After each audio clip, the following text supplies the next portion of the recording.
अगर आप सरकारी सेवाओं से जुड़कर देश सेवा करना चाहते हैं तो ये वीडियो आपके लिए है और इसे आप अंत तक ज़रूर देखें। आप सरकारी सेवाओं में विभिन्न माध्यमों से आप जा सकते हैं, जैसे उत्तर प्रदेश लोक सेवा आयोग के द्वारा आयोजित होने वाली परीक्षाओं को उत्तीर्ण करके, उत्तर प्रदेश अधीनस्थ चयन बोर्ड की परीक्षाओं को उत्तीर्ण करके, इसी प्रकार से अन्य राज्यों के भी अधीनस्थ सेवा चयन बोर्ड हैं, उनके द्वारा जो नोटिफिकेशन जारी किए जाते हैं उनकी परीक्षाओं में आप सम्मिलित होकर के आप सरकारी सेवाओं में सम्मिलित हो सकते हैं। उत्तर प्रदेश में या अन्य प्रदेशों में कुछ माध्यमिक शिक्षा चयन बोर्ड के द्वारा भी भर्तियां निकाली जाती हैं और कुछ प्राथमिक शिक्षा बोर्ड के द्वारा भी भर्तियां निकाली जाती हैं। तो इन सभी प्रकार की वैकेंसी में जो एक कॉमन विषय रहता है वो है आपका जीएस का पेपर। आज लगभग होने वाली समस्त परीक्षाओं में जीएस के प्रश्न जरूर पूछे जाते हैं। जीएस के अंतर्गत आपको इतिहास आता है। इसमें जीएस के पेपर में जो सबसे ज़्यादा अधिक या सबसे अधिक प्रश्नों की जो संख्या रहती है वो रहती है हमारी भारतीय राज्य व्यवस्था से। किससे रहते हैं? भारतीय राज्य व्यवस्था से। तो हम आपको भारतीय राज्य व्यवस्था के बारे में विस्तार से अनेक लेक्चरों के माध्यम से पूरी एक श्रृंखला प्रारंभ करने वाले हैं। ठीक, तो आपकी भारतीय राज्य व्यवस्था की तैयारी को आसान बनाने के लिए हम प्रयास कर रहे हैं और इस प्रयास में आपका सहयोग अति आवश्यक है। आप अधिक से अधिक हमारे चैनल को सब्सक्राइब करें और अधिक से अधिक अपने मित्रों के साथ में वीडियो को शेयर करें, जिससे ये हमारा प्रयास पूर्णतः सफल हो। सबसे पहले मैं स्वागत करता हूं आपका अपने YouTube चैनल विद्यादान क्लासेस में। यहां आप भारतीय राज्य व्यवस्था का अध्ययन करेंगे। मेरा नाम मोहित गंगवार है, मैं बरेली से हूं और मेरा अनुभव कंपटीशन एग्ज़ाम्स की कोचिंग देते हुए लगभग 6 वर्ष का अनुभव है मुझे और 2 साल मेरे एकेडमिक का अनुभव है। और मैंने अब तक ऑफलाइन बैचों में हज़ारों से अधिक विद्यार्थियों को भारतीय राज्य व्यवस्था पढ़ाई है और मेरे द्वारा पढ़ाए गए अनेक छात्र शिक्षक भर्तियों में पास होकर के शिक्षक बने हैं और अनेक छात्र पुलिस भर्ती की परीक्षाओं को पास करके पुलिस, आर्मी और विभिन्न प्रकार की परीक्षाओं को पास करके अलग अलग क्षेत्रों में सेवाएं प्रदान कर रहे हैं। तो चलिए आज हम शुरू करते हैं अपनी क्लास को।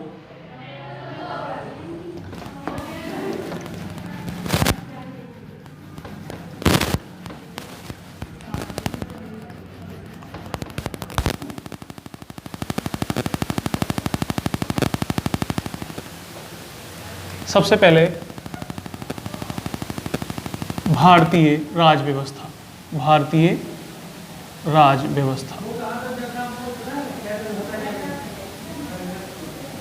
इसको आप आसान भाषा में कहते हैं पॉलिटी। आपने पॉलिटी के बारे में पढ़ा होगा और सामान्य व्यवहार में भी हम पॉलिटी के बहुत सारे मुद्दों से परिचित होते रहते हैं। जैसे आप सभी के दैनिक जीवन में कई सारी ऐसी बातें होती हैं जो हमारा विषय है भारतीय राज्य व्यवस्था, इससे संबंधित होती हैं। विभिन्न समय पर चुनाव भी होते हैं, जैसे लोकसभा का चुनाव है, राज्यसभा का चुनाव है या विधानसभाओं के चुनाव होते हैं। तो ये इन सब बातों को या इन सब चीज़ों का जिस विषय के अंतर्गत हम अध्ययन करते हैं वो हमारा राज्य व्यवस्था है या भारतीय राज्य व्यवस्था है।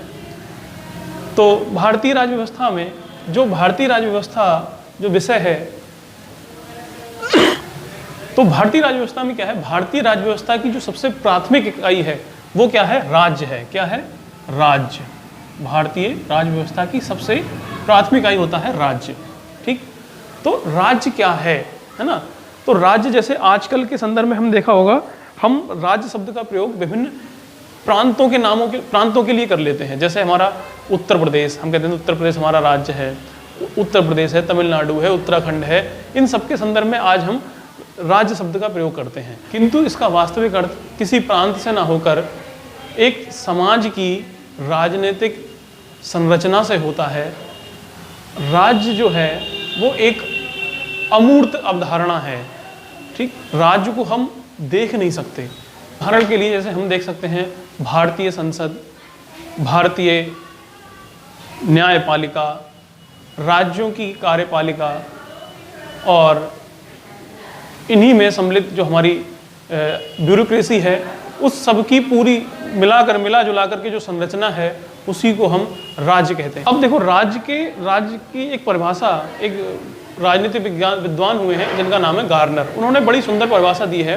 उन्होंने कहा है राज्य जो है, राज्य हम ऐसे व्यक्तियों का समूह है जो निश्चित भूभाग में रहता है और जो किसी बाह्य आक्रमण से मुक्त है और जिसका एक अपना शासन तंत्र है और शासन तंत्र के प्रति आज्ञा पालन की भावना जिसमें होती है वो क्या कहलाएगा? राज्य कहलाएगा। ठीक, ये बड़ी छोटी और स्पष्ट परिभाषा दे दी है किसने? गार्नर ने।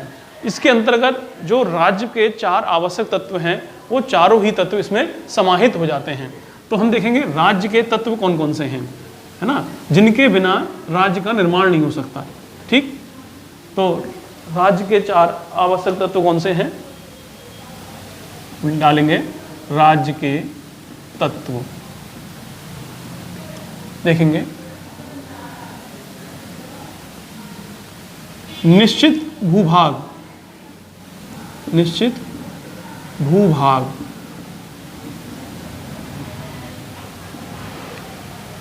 जनसंख्या,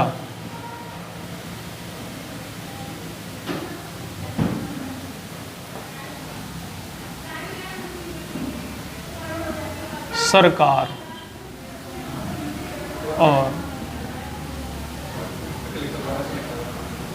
और हमारा रहेगा अगला संप्रभुता। ठीक, ये जो चारों तत्व हैं ये राज्य के आवश्यक तत्व हैं। कोई भी राज्य जो है वो राज्य तभी कहलाएगा जिसमें ये चारों तत्व पाए जाएं। अगर इन चारों में से कोई एक भी तत्व अब्सेंट रहेगा तो वो राज्य नहीं हो सकता। ठीक, देखो जैसे हमारा भारत है, भारत क्या है? हमारा एक राज्य है। ठीक, तो भारत का देखो अपना एक निश्चित भूभाग है। ठीक, पहली शर्त ये कंडीशन पूरी करता है।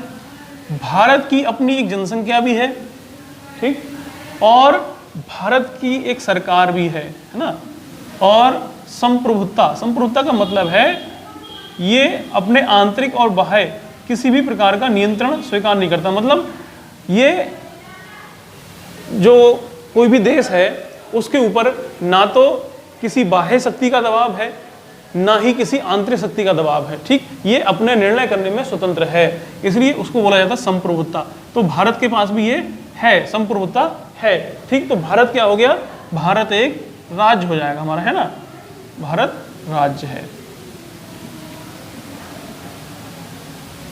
अब देखो जैसे भारत स्वतंत्रता से पहले, है ना, जब हम स्वतंत्र नहीं हुए 1947 मतलब 15 अगस्त 1947 से पहले हमारे पास निश्चित भूभाग था, एक जनसंख्या भी थी।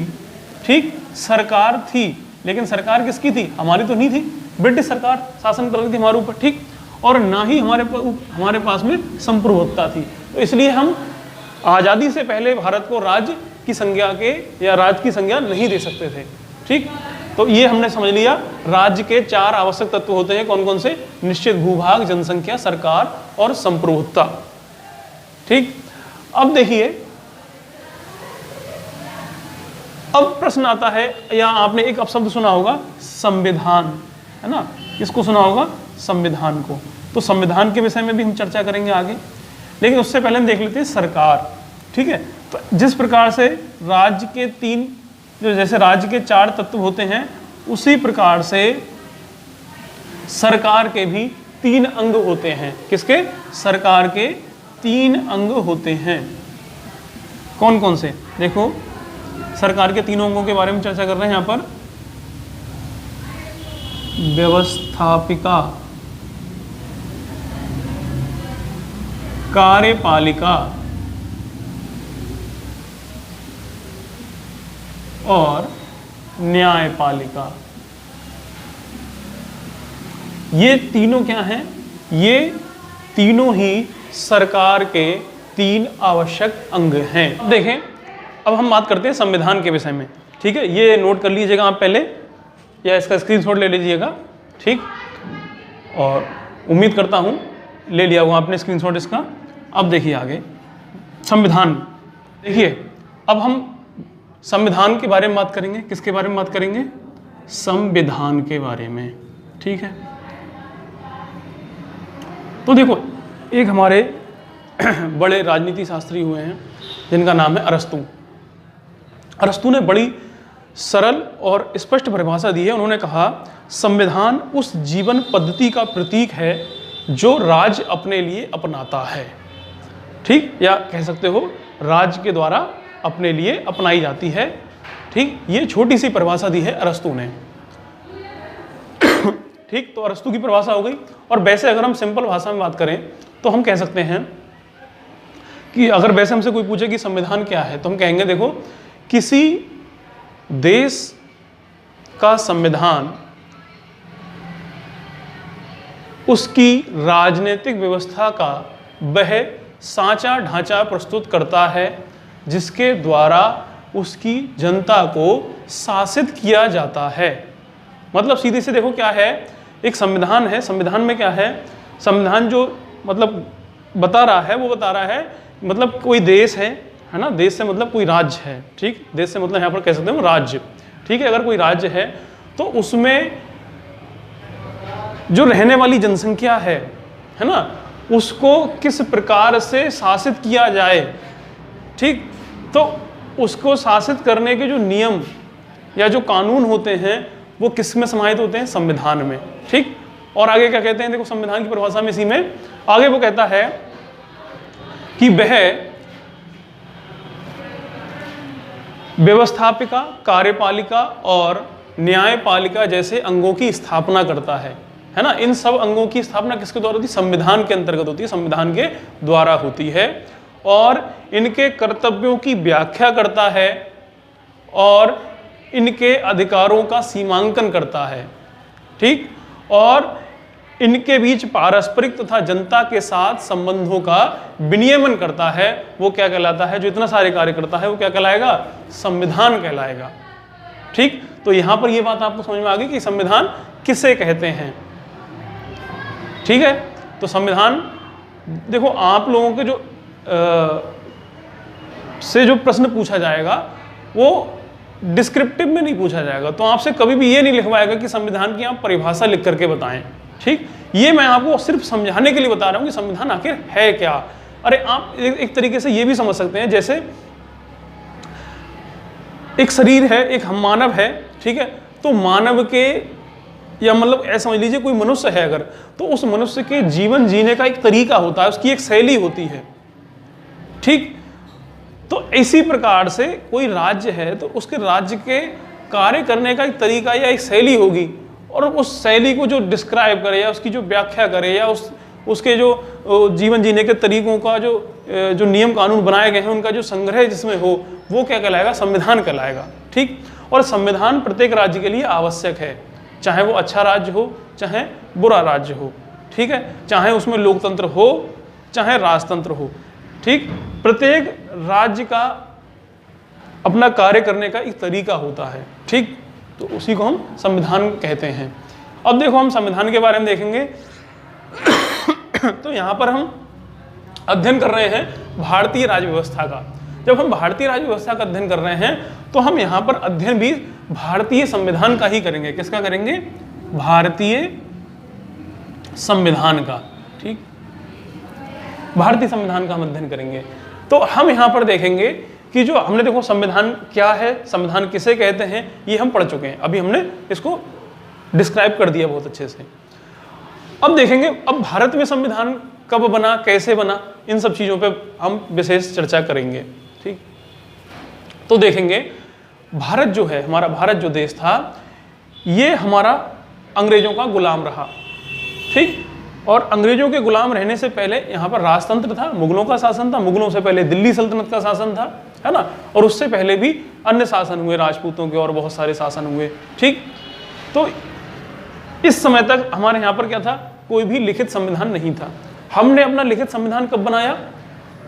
आज़ादी के बाद, मतलब 15 अगस्त 1947 में हम जब आज़ाद हुए, तो इसके पश्चात हमने 26 जनवरी 1950 को अपना संविधान लागू किया था। ठीक, अब देखेंगे हमारा संविधान किस प्रकार से बना। देखो, हमारा जो भारतीय संविधान था, इसकी जो मांग थी, है ना, वो स्वतंत्रता आंदोलन के साथ साथ की जाने लगी थी।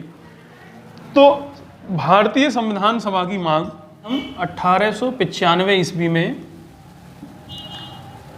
बाल गंगाधर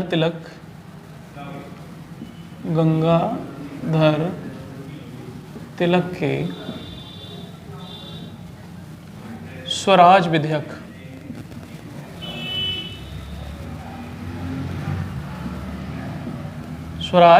के द्वारा की गई। ठीक है, स्वराज विधेयक के माध्यम से की गई थी। सर्वप्रथम 1895 में हमें संविधान सभा की मांग की। इसके बाद देखेंगे 1922 ईस्वी में गांधी जी के द्वारा संविधान सभा की मांग की गई। ठीक है, इन्होंने, देखो, गांधी जी की ने विशेषता ये करी कि गांधी जी ने कहा कि जो संविधान बनेगा, है ना, वो भारत का संविधान भारतीयों के द्वारा निर्मित होना चाहिए, ये गांधी जी ने कहा। इसके बाद देखेंगे 1924 ईस्वी में स्वराज पार्टी के द्वारा संविधान की मांग की गई।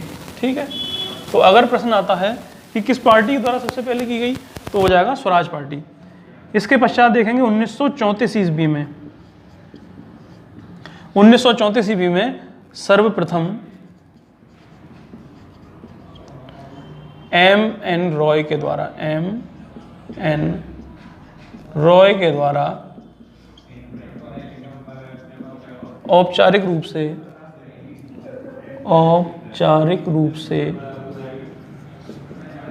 से संविधान सभा का प्रस्ताव रखा गया या मांग रखी गई। ठीक, इसके पश्चात कांग्रेस के द्वारा 1935 में, ठीक, 1936, 1937 ये बार बार इन्होंने मांग करते रहे। लेकिन देखेंगे अब हमारी महत्वपूर्ण तिथि जो है वो है 1940। कौन सी है? 1940।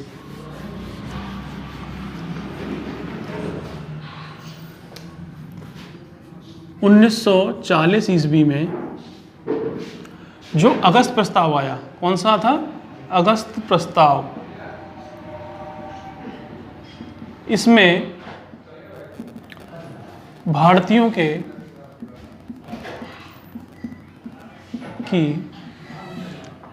संविधान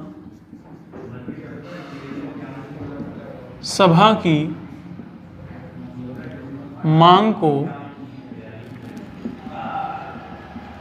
अस्थायी रूप से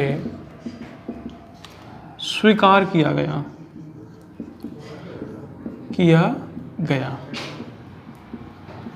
आगे देखेंगे 1942 का जब क्रिप्स मिशन आया, क्रिप्स मिशन के द्वारा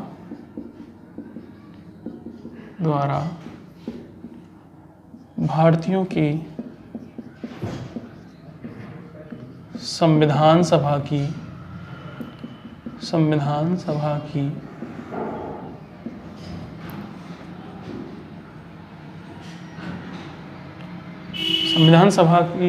मांग को औपचारिक रूप से स्वीकार कर लिया गया।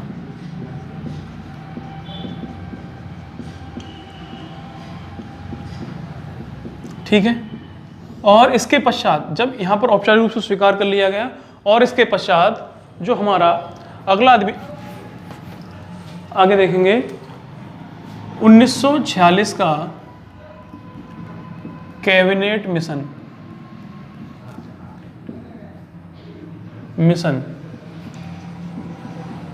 के द्वारा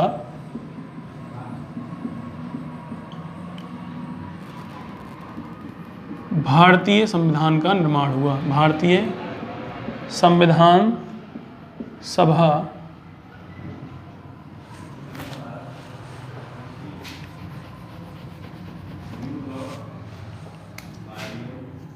भारतीय संविधान सभा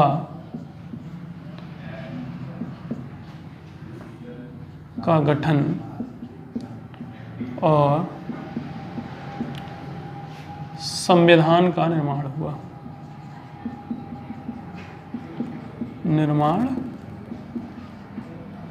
हुआ।